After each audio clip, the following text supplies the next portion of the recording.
მოვა მაისი ოცნება ამერიკასთან ურთიერთობების გადატვირთვისთვის ახალ ვადას აანონსებს. მაისის ბოლომდე კონკრეტულ შედეგებს იხილავთ, ამბობს კობახიძე და ირწმუნება, რომ შტატებთან არაერთი კომუნიკაცია შედგება. მოვა მაისი და ყველაფერი გაირკვევა, ასე გამოეხმაურა მას პაპუაშვილიც. კონკრეტულად რა გეგმა არსებობს, ვისთან აქვთ საუბარი, რა თემაზე, დეტალებს ისინი არ აკონკრეტებენ.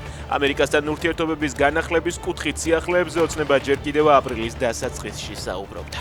თქვენ ხართ ადამიანების სიცოცხლისთვის საშიში თანამდებობის პირი. პარლამენტში სარჯელაძის მოსმენის პარალელურად საკანონმდებლო ორგანოსთან მშობლები შეიკრიბნენ. ამორალური არასწორი მოლოდინების შექმნა სასოწარკვეთილი მშობლებისთვის.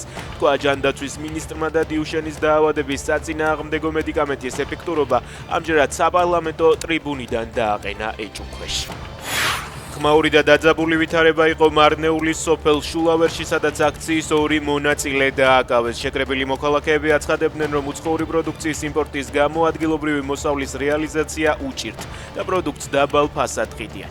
ფერმერებმა მარნეულის მერთან შეხვედრა მოითხოვეს და მაგისტრალის გადაკეტვა სცადეს.